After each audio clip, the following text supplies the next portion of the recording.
പ്രിയ കുട്ടികളെ, ഈശോ മിശിഹായിക്ക് സ്തുതിയായിരിക്കട്ടെ. ഇന്നത്തെ വേദപാഠ ക്ലാസ്സിലേക്ക് 8ാം ക്ലാസ്സിലെ എല്ലാ പ്രിയ കൂട്ടുകാർക്കും സ്വാഗതം. ഈ നല്ല ദിവസത്തിനായി ദൈവത്തിന് നന്ദി പറഞ്ഞുകൊണ്ട് പരിശുദ്ധാത്മാവിനാൽ നിറയുവാൻ പ്രാർത്ഥിച്ചുകൊണ്ട് നമുക്കിന്നത്തെ ക്ലാസ് ആരംഭിക്കാം.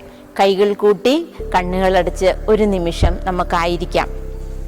സർവജ്ഞാനത്തിൻ്റെയും ഉറവിടമായ ദൈവമേ, അങ്ങയുടെ പുത്രനായ യേശുവിൻ്റെ നാമത്തിൽ ഒന്നു ചേർന്നിരിക്കുന്ന ഞങ്ങളുടെ മേൽ അങ്ങയുടെ പരിശുദ്ധാത്മാവിനെ അയച്ച് ഞങ്ങളുടെ ബുദ്ധിയെ പ്രകാശിപ്പിക്കണമേ. ഇന്ന് ഞങ്ങൾ സഭയെക്കുറിച്ച് പഠിക്കുന്നവ ആഴത്തിൽ ഗ്രഹിക്കുവാനും മനസ്സിലാക്കുവാനും സഭയെ സ്നേഹിക്കുവാനും സഭയുടെ നല്ല മക്കളായി വളരുവാനും സഭയോടൊത്ത് ചിന്തിക്കുവാനും ഞങ്ങൾക്ക് കഴിയുമാറാകട്ടെ.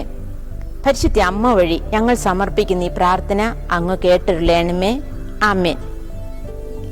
പ്രിയ മക്കളെ, ഇന്ന് ഞായറാഴ്ചയാണ് അല്ലേ? എന്താണ് ഈ ഞായറാഴ്ചയുടെ പ്രത്യേകത? ഇന്ന് ഒരു പ്രത്യേകതയുള്ള ദിവസമാണ്. കഴിഞ്ഞ ഞായറാഴ്ച നമ്മൾ ആണ്ടുവട്ടത്തിലെ അവസാനത്തെ ഞായറാഴ്ചയായിട്ട് ആഘോഷിച്ചു എന്ന് പറയാൻ കാരണം ക്രിസ്തുരാജന്റെ തിരുനാളായിരുന്നു. ആരാധനക്രമത്തിലെ അവസാനത്തെ ഞായറാണ് നമ്മൾ ക്രിസ്തുരാജന്റെ തിരുനാളായിട്ട് ആഘോഷിക്കുന്നത്. ഇന്ന് പുതിയ ആരാധനക്രമം ആരംഭിക്കുകയാണ്. യേശുവിൻ്റെ പിറവി തിരുനാൾ ക്രിസ്മസ് ആഘോഷിക്കുവാൻ വേണ്ടി നമ്മൾ 25 നോയമ്പ് അല്ലെങ്കിൽ ആഗമനകാലം ആചരിക്കുകയാണ്. അതിലെ ഒന്നാമത്തെ ഞായറാണ്. അപ്പോൾ ക്രിസ്മസ് ആഘോഷിക്കുവാൻ വേണ്ടി എന്തൊരുക്കമാണ് നമ്മൾ നടത്തുന്നത്? നിങ്ങൾ എന്താ ചെയ്യുന്നതെന്നൊന്ന് പറയാമോ? ഉണ്ണിയേശുവിന് പൂമെത്തിയും പട്ടുടുപ്പും പൂമാലിയും ഒക്കെ ചാർത്തണ്ടേ? എങ്ങനെയാ നിങ്ങൾ ചാർത്താൻ പോകുന്നത്? ഓരോ ദിവസവും കുറഞ്ഞതൊരു 5 പുണ്യപ്രവൃത്തികളെങ്കിലും ചെയ്യണം. നിങ്ങളിപ്പോൾ വീട്ടിലാണല്ലോ. അച്ഛനും അമ്മയ്ക്കും എന്തെങ്കിലുമൊക്കെ ഉപകാരങ്ങൾ ചെയ്യുക. ഓരോ പുണ്യപ്രവൃത്തി ചെയ്തിട്ട് അത് പട്ടുടുപ്പും പൂമാലയും ഒക്കെ ആയിട്ട് ഒരുക്കുക. അതേപോലെ തന്നെ നിങ്ങൾക്ക് ക്രിസ്മസ് ട്രീ ഒരുക്കാം. എങ്ങനെ ക്രിസ്മസ് ട്രീ ഒരുക്കുന്നത്? ഒരു ഉണക്ക കമ്പ്, ശാഖകളുള്ള കമ്പെടുത്ത് അതിൽ ഇലകളും പൂക്കളും വെച്ച് പിടിപ്പിക്കുക. എന്താണ് ആ ഇലകൾ? നമ്മൾ ചെയ്ത പുണ്യപ്രവർത്തികളും പ്രാർത്ഥനകളും ഒക്കെ. എന്നിട്ട് അതിന് പകരമായിട്ട് ഓരോ ഇലയോ പൂവോ അതിൽ വെച്ച് പിടിപ്പിക്കുക. അങ്ങനെ ഒരു ക്രിസ്മസ് ട്രീയും ഒരുക്കുക. അപ്പം നിങ്ങൾക്ക് നല്ലൊരു അവസരം ഞാൻ നേരുകയാണ്. ശരി, ഇനി നമുക്ക് നമ്മുടെ ക്ലാസ്സിലേക്ക് കടക്കാം. നമ്മുടെ പാഠത്തിൻ്റെ, അതായത് കേരള ലത്തീൻ കത്തോലിക്ക സഭയുടെ 2ാമത്തെ മൊഡ്യൂളിലേക്കാണ് നമ്മൾ കിടക്കുന്നത്. 2ാമത്തെ മൊഡ്യൂളിന് പ്രധാനമായിട്ടും 2 ഭാഗങ്ങളാണുള്ളത്. റോക്കോ ശീസ്മയും കത്തോലിക്ക സഭയും, മെല്ലു ശീസ്മയും കത്തോലിക്ക ലത്തീൻ സഭയും. ശീസ്മയും പാഷണ്ഡതയൊക്കെ ഇപ്പം നിങ്ങൾക്ക് പരിചിതമായ വാക്കുകളാണ് അല്ലേ? ഇനിയിപ്പം അത് വിശദീകരിക്കേണ്ട ആവശ്യമില്ല. റോക്കോ ശീസ്മ എന്താണെന്ന് നമുക്ക് ആദ്യം മനസ്സിലാക്കാം. അപ്പം നിങ്ങൾക്ക് സഭയുടെ ചരിത്രം കേട്ടാൽ പെട്ടെന്ന് മനസ്സിലാവും. നിങ്ങളെല്ലാവരും ഓൺലൈനിൽ ക്ലാസ്സുകൾ ശ്രദ്ധിക്കുന്ന കുട്ടികളല്ലേ അല്ലേ? നമ്മുടെ വേറൊരു മാർഗവും ഇല്ലല്ലോ ഇപ്പം. എത്ര ടീച്ചർമാരാ ക്ലാസ് എടുക്കുന്നത്?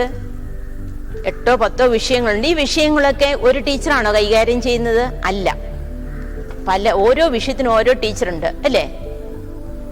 എല്ലാ വിഷയം കൂടി ഒരു ടീച്ചറാണ് കൈകാര്യം ചെയ്യുന്നതിൽ എങ്ങനെയായിരിക്കും ക്ലാസ്? നിങ്ങൾക്കും ബുദ്ധിമുട്ടാകും, ടീച്ചറിനും ബുദ്ധിമുട്ടാകും അല്ലേ? ഒരുപാട് പോരായ്മകൾ ഉണ്ടാകും ക്ലാസ്സിൽ. ഇങ്ങനെയൊരു സാഹചര്യം കേരളത്തിൽ നിലനിന്നിരുന്നു. അന്ന് സെമിനാരികളൊന്നും ഇല്ലാത്ത ഒരു കാലഘട്ടം. വൈദികരാകാൻ ആഗ്രഹിക്കുന്ന വിദ്യാർത്ഥികളെ പരിശീലിപ്പിക്കാൻ സെമിനാരികൾ അധികമില്ല. അപ്പോൾ പരിശീലിപ്പിച്ചിരുന്നത് സഭയിലെ ശ്രേഷ്ഠരായ സീനിയറായിട്ട് ഉള്ള പ്രാഗൽഭ്യം നിറഞ്ഞ വൈദികരായിരുന്നു. അവരെ വിളിച്ചിരുന്നതാണ് മൽപ്പാന്മാർ. ആരാണ് മൽപ്പാന്മാർ? വൈദിക വിദ്യാർത്ഥികൾക്ക് പരിശീലനം നൽകിയിരുന്ന വൈദികര്. ഈ പരിശീലനത്തിൽ ഒത്തിരി പോരായ്മകളും കുറവുകളും ഒക്കെ ഉണ്ടെന്ന് കണ്ടപ്പോൾ സെമിനാരികൾ തുടങ്ങി. മാന്നാനം, വരാപ്പുഴ, ഇങ്ങനെ പല സ്ഥലങ്ങളിൽ സെമിനാരികൾ തുടങ്ങി. അപ്പോൾ അന്നത്തെ മെത്രാപ്പോലിത്തയായിരുന്ന, വരാപ്പുഴ മെത്രാപ്പോലിത്തയായിരുന്ന ബച്ചിനെല്ലി എന്ന മെത്രാപ്പോലിത്ത എല്ലാ വൈദിക വിദ്യാർത്ഥികളും സെമിനാരികളിൽ പഠിച്ചിട്ട് വേണം, പരിശീലനം നേടിയിട്ട് വേണം വൈദികരാകാൻ എന്ന് നിഷ്കർഷിച്ചു. ഇത് സഭയിൽ പിളർപ്പിനിടയാക്കി. എന്തായിരുന്നു പിളർപ്പ്? ബർഡനിൻ ബെച്ചിനെല്ലിയുടെ ഈ നിർദ്ദേശം ചില മൽപ്പാന്മാർക്ക് പിടിച്ചില്ല. അവരതിനെ അനുസരിച്ചില്ല. അവരുടേതായ രീതിയിൽ പോയിക്കൊണ്ടിരുന്നു. അവർ പരിശീലനം കൊടുത്ത വൈദിക വിദ്യാർത്ഥികളെ സ്വന്തമായിട്ട് വൈദികരാക്കി തുടർന്നുകൊണ്ട് പോകാനാണ് ആഗ്രഹിച്ചത്. അവരെന്ത് ചെയ്തെന്നോ, കൽദായ മെത്രാന്മാരെ സമീപിച്ചു ഈ ആവശ്യവുമായിട്ട്. തങ്ങളുടെ വൈദിക വിദ്യാർത്ഥികളെ വൈദിക പട്ടം നൽകി സ്വീകരിക്കണമെന്ന് ആവശ്യപ്പെട്ടു. പക്ഷേ കൽദായ പാത്രിയാർക്കീസ് ഇത് സമ്മതിച്ചില്ല. അപ്പോൾ അവർ വേറൊരു ആവശ്യം ഉന്നയിച്ചു. ഞങ്ങൾക്ക് ഒരു സിറിയൻ മെത്രാനെ ഞങ്ങളുടെ കാര്യങ്ങൾ നോക്കാൻ വേണ്ടി വേണമെന്ന് ആവശ്യപ്പെട്ടു. എന്തോ സ്വാർത്ഥ താല്പര്യം നേടിയെടുക്കാൻ വേണ്ടിയിട്ട് കൽദായ പാത്രിയാർക്കീസ് ഒരാളെ ഇങ്ങോട്ട് കൊടുത്തു. ആരെയാണെന്നറിയോ? റോക്കോസ് എന്ന ആളെ മെത്രാനായിട്ട് വാഴിച്ച് കേരളത്തിലേക്ക് അയച്ചു. റോക്കോസ് വന്നത് 1861 മെയ് 9 റോക്കോസിന്റെ വ്യാജ പ്രചരണവും പഠിപ്പിക്കലും ഒക്കെ പല വിശ്വാസികളെയും വഴിതെറ്റിച്ചു. പല ദേവാലയങ്ങളും അതേപോലെ തന്നെ വിശ്വാസികളും റോക്കോസിന്റെ വാക്കുകൾ വിശ്വസിച്ച് സഭയിൽ നിന്ന് പിന്മാറാൻ തുടങ്ങി. നോക്കിയേ, സഭ ഓരോ സമയത്തും ഓരോ പ്രതിസന്ധികൾ നേരിടുകയാണ്. റോക്കോസിനെ പിന്തിരിപ്പിക്കാൻ വേണ്ടി പല ശ്രമങ്ങളും നടന്നു. പക്ഷേ റോക്കോസ് വകവെച്ചില്ല. അവസാനം മെത്രാപ്പോലിത്ത എന്താണ് ചെയ്തതെന്നറിയോ? റോക്കോസിനെ മാർപ്പാപ്പായുടെ നിർദ്ദേശപ്രകാരം മഹ്റോൻ ചൊല്ലി സഭയിൽ നിന്നും പുറത്താക്കി. കേട്ടിട്ടുണ്ടോ ഈ വാക്ക്? മഹ്റോൻ എന്ന വാക്ക് നിങ്ങൾ കേട്ടിട്ടുണ്ടോ? ഇത് സഭയുടെ ശിക്ഷാ നടപടിയാണ്. എന്താണ് ആ ശിക്ഷ? സഭാപരമായ കർമ്മങ്ങളിൽ നിന്നും കൂദാശകളിൽ നിന്നും സ്വീകരിക്കുന്നതിൽ നിന്നും പരികർമ്മം ചെയ്യുന്നതിൽ നിന്നും വിട്ടുനിൽക്കുക. സഭയിൽ നിന്ന് പുറത്തായി. അപ്പൊ ഇനി കൂദാശ സ്വീകരിക്കാനോ സഭാകർമ്മങ്ങളിൽ പങ്കെടുക്കാനോ തിരുക്കർമ്മങ്ങൾ പങ്കെടുക്കാനൊന്നും അനുവാദമില്ല. പക്ഷേ റോക്കോസ് ഇത് അംഗീകരിച്ചില്ല. റോക്കോസ് വിട്ടുകൊടുത്തില്ല. റോക്കോസ് വീണ്ടും തന്റെ പ്രവർത്തനം തുടർന്നുകൊണ്ടിരുന്നു.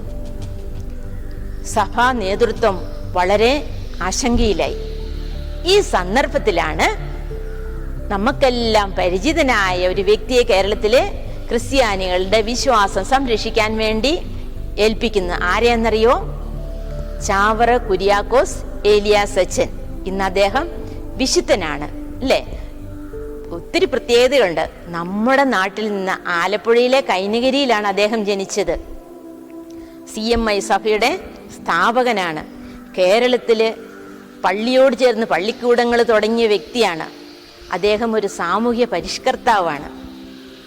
2014 നവംബർ 23 നമ്മുടെ ഫ്രാൻസിസ് മാർപ്പാപ്പ വിശുദ്ധനായിട്ട് പ്രഖ്യാപിച്ചു. എന്തായാലും മെത്രാപ്പോലിത്തയും ചാവറ കുര്യാക്കോസ് ഏലിയാസ് അച്ഛനും ഒത്തൊരുമിച്ച് പ്രവർത്തിച്ച് റോക്കോസിനെ എങ്ങനെയാണെങ്കിലും നാട് കടത്തി. 1862 മാർച്ചില് റോക്കോസ് കേരളം വിട്ടു. അങ്ങനെ ആ പ്രശ്നം അവിടെ തീർന്നു. സഭയെ വീണ്ടും ഒരു കുടക്കീഴിൽ കൊണ്ടുവന്നു.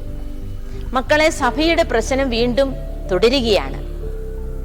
എവിടെ നന്മയുണ്ടോ അവിടെ തിന്മയുടെ പ്രവർത്തനം ശക്തമായിട്ടുണ്ടാവും. പക്ഷെ സഭ എപ്പോഴും കരുതലോടെയാണ് തൻ്റെ മക്കളെ കുറിച്ച് കരുതുന്നത്. ഇവിടെ സഭ നേതൃത്വം വീണ്ടും മുന്നോട്ട് വരികയാണ്. രണ്ടാമത്തെ പ്രശ്നം, രണ്ടാമത്തെ ശീശ്മയാണ് മെല്ലൂസ് ശീശ്മ. അപ്പൊ നമ്മൾ ആദ്യത്തേത് കേട്ടു, റോക്കോസ് ശീശ്മ. ഇനി മെല്ലൂസ് ശീശ്മ. നിങ്ങൾ കേട്ടിട്ടില്ലേ ഒന്നാം വത്തിക്കാൻ സൂനകദോസ് എന്ന്? 1869-70 കാലഘട്ടങ്ങളില് സാർവത്രിക സഭയിൽ നടന്ന സൂനകദോസാണ്. അതായത് അതിന് 100 വർഷങ്ങൾക്ക് ശേഷമാണ് രണ്ടാം വത്തിക്കാൻ സൂനകദോസ് നടക്കുന്നത് അല്ലേ? ഏറ്റവും അവസാനത്തെ സൂനകദോസ്. ഇത് ഒന്നാം വത്തിക്കാൻ സൂനകദോസ് നടക്കുന്ന ഈ കാലഘട്ടത്തില് കേരള സഭയെ തൻ്റെ കീഴിലാക്കാൻ വേണ്ടി കൽദായ പാത്രിയാർക്കീസ് ശ്രമിച്ചുകൊണ്ടിരുന്നു. ഇതിനെ മാർപ്പാപ്പ വളരെ ശക്തമായിട്ട് എതിർത്തു. പക്ഷേ കൽദായ പാത്രിയാർക്കീസ് വിട്ടുകൊടുത്തില്ല. ഈ കാലഘട്ടത്തിൽ തന്നെ ഈ കേരളത്തിൽ നിന്ന് തുടർച്ചയായിട്ട് ഞങ്ങളെ നോക്കാൻ, ഞങ്ങളുടെ കാര്യങ്ങൾ നോക്കാൻ വേണ്ടി ഒരു മെത്രാനെ വേണമെന്ന് തുടർച്ചയായിട്ട് ആവശ്യം റോമിലേക്ക് ഉന്നയിച്ചുകൊണ്ടിരുന്നു. ഇത് കൽദായ പാത്രിയാർക്കീസ് മുതലെടുത്ത് ഒരു മെത്രാനെ കേരളത്തിലേക്ക് അയക്കുകയാണ്. മെല്ലൂസ് എന്ന മെത്രാനെ വാഴിച്ച് കേരളത്തിലേക്ക് വിടുകയാണ്. മെല്ലൂസ് കേരളത്തിലേക്ക് വന്ന് എവിടെയാ തൻ്റെ പ്രവർത്തനം തുടങ്ങിയെന്നറിയോ? തൃശ്ശൂർ വ്യാകുലമാത ദേവാലയം കേന്ദ്രമാക്കി ലത്തീൻ കത്തോലിക്ക സഭയ്ക്കും മിഷണറിമാർക്കും എതിരായിട്ട് പ്രവർത്തനം തുടങ്ങി. എതിർപ്പുകൾ ഉണ്ടായിട്ടും അദ്ദേഹം വകവെച്ചില്ല. മെല്ലൂസിനെ കുറിച്ച് നേരത്തെ തന്നെ വിവരം കേരളത്തിലേക്ക് അയച്ചിരുന്നു. മെല്ലൂസിനെ മാർപ്പാപ്പ അയക്കുന്നതല്ല എന്നുള്ള വിവരം. അതുകൊണ്ട് കേരളത്തിലെ സഭാ നേതൃത്വം വളരെ ശ്രദ്ധയോടെ ആണ് ഈ സാഹചര്യത്തിൽ ഇടപെട്ടത്. മെല്ലൂസ് വന്നപ്പോൾ തന്നെ മെല്ലൂസിനെ മഹ്റോൻ ചൊല്ലി സഭയിൽ നിന്ന് പുറത്താക്കി. അതായത് മഹ്റോൻ ചൊല്ലി ശിക്ഷ കൊടുത്തു. ഇന്ന് മഹ്റോൻ സഭയിൽ അധികം ഉപയോഗിക്കുന്നില്ല, എങ്കിലും ഈ ശിക്ഷാ നടപടി എടുത്തു കളഞ്ഞിട്ടില്ല. അപ്പൊ മഹ്റോൻ ചൊല്ലി മെല്ലൂസിനെ പുറത്താക്കി. റോക്കോസിനെ പോലെ മെല്ലൂസും ഈ ഇത് വകവെച്ചില്ല. അദ്ദേഹത്തിന്റെ പ്രവർത്തനങ്ങൾ തുടർന്നു. ഈ സാഹചര്യത്തിൽ എങ്ങനെയാണ് മെല്ലൂസിനെ നേരിടുക? അപ്പം അന്നത്തെ മെത്രാപ്പോലിത്തയായിരുന്ന ലയോനാർഡ് മെല്ലാനോ മെല്ലൂസിനെ പുറത്താക്കി. വീണ്ടും മെല്ലൂസിനെ തടയാൻ വേണ്ടിയിട്ട് അദ്ദേഹത്തിന് ഒരു സഹായിയെ കിട്ടി. ആരാന്നറിയോ? മാർപ്പാപ്പായുടെ പ്രതിനിധിയായിട്ട് കേരളത്തിലേക്ക് വന്ന അന്നത്തെ പ്രതിനിധി ലയോ മൊയ്റീൻ എന്ന മോൺസിഞ്ഞോർ. ഇവർ രണ്ടുപേരും കൂടെ സംഘടിതമായിട്ട് പ്രവർത്തിച്ച് എങ്ങനെയാണെങ്കിലും വിശ്വാസികളെ രക്ഷിച്ചു. മെല്ലൂസിനെ പുറത്താക്കി. മെല്ലൂസ് മെത്രാൻ 1882 മാർച്ച് 5 കേരളം വിട്ട് തിരിച്ചുപോയി. ഇപ്പൊ നോക്കിയേ, മെല്ലൂസ് 1882, റോക്കോസ് 1862, രണ്ടും മാർച്ചിലാണ് കേരളം വിട്ടുപോയി. അങ്ങനെ സഭ എപ്പോഴൊക്കെ പ്രതിസന്ധികൾ നേരിട്ടോ ആ കാലഘട്ടത്തിൽ, അപ്പോഴൊക്കെ സഭയെ സംരക്ഷിച്ചത് ആരാന്നറിയോ? നമ്മുടെ കേരളത്തിൽ വന്ന മിഷണറിമാര്. അവരുടെ സേവനം നമുക്ക് ഒരിക്കലും മറക്കാൻ പറ്റില്ല.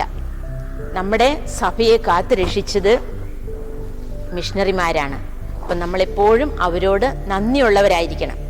അപ്പം ഇന്നത്തെ ക്ലാസ്സിൽ നിങ്ങൾക്ക് 2 ടോപ്പിക്ക് ഉണ്ടായിരുന്നുള്ളൂ.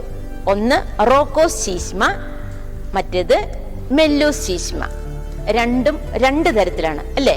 ഇപ്പം റോക്കോസിന്റെ കാര്യം നിങ്ങൾക്ക് മനസ്സിലായിട്ടുണ്ടല്ലോ. അത് സെമിനാരി പഠനവുമായിട്ട്, അതല്ലെങ്കിൽ വൈദിക പരിശീലനവും വൈദികാർത്ഥികളെ വൈദികരാക്കുന്ന പ്രശ്നവുമായിട്ട് ബന്ധപ്പെട്ടതായിരുന്നു. ഇവിടെ എന്തിനാണ് മെല്ലൂസ് വന്നത്? കേരള കത്തോലിക്കരെ അല്ലെങ്കിൽ ലത്തീൻ കത്തോലിക്കരെ പാത്രിയാർക്കീസിന്റെ കീഴിൽ കൊണ്ടുപോകാൻ വേണ്ടിയിട്ട്. എന്തായാലും 2 ശ്രമവും ഇവിടെ പരാജയപ്പെട്ടു. ഇപ്പം ക്ലാസ് നിങ്ങൾക്ക് മനസ്സിലായി എന്ന് കരുതുന്നു അല്ലേ? വളരെ ലളിതമായിരുന്നു ഇന്നത്തെ ക്ലാസ്. നിങ്ങൾക്ക് ഒരു ചെറിയ പ്രവർത്തനം ഞാൻ തരട്ടെ. ഒന്ന്, റോക്കോസീസ്മ എന്നാൽ എന്ത്? സഭ എങ്ങനെ അതിനെ നേരിട്ടു? മെല്ലൂസീസ്മ എന്നാൽ എന്ത്? സഭ എങ്ങനെ അതിനെ നേരിട്ടു? എഴുതാൻ മേലെ ചെറിയ കുറിപ്പ് തയ്യാറാക്കി നിങ്ങളിത് നിങ്ങളുടെ ടീച്ചേഴ്സിന് അയച്ചു കൊടുക്കുക. ഇത്രയും സമയം എന്നെ കേട്ടിരുന്നതിന് നന്ദി. നമുക്കൊരു നിമിഷം ദൈവത്തിന് നന്ദി പറയാം. നന്മ നിറഞ്ഞു മറിയമേ സുസ്തി, കർത്താവ് അങ്ങയുടെ കൂടെ സ്ത്രീകളിൽ അങ്ങ് അനുഗ്രഹിക്കപ്പെട്ടവളാവുന്നു. അങ്ങയുടെ ഉദരത്തിന് ഫലമായി ഈശോ അനുഗ്രഹിക്കപ്പെട്ടവനാവുന്നു. പരിശുദ്ധ മറിയമ്മേ, തമ്പുരാൻ്റെ അമ്മേ, പാപികളായ ഞങ്ങൾക്ക് വേണ്ടി ഇപ്പോഴും ഞങ്ങളുടെ മരണസമയത്തും തമ്പുരാനോട് അപേക്ഷിച്ചുകൊള്ളണമേ. ആമേൻ. ഈശോ മിശിഹായിക്ക് സ്തുതിയായിരിക്കട്ടെ.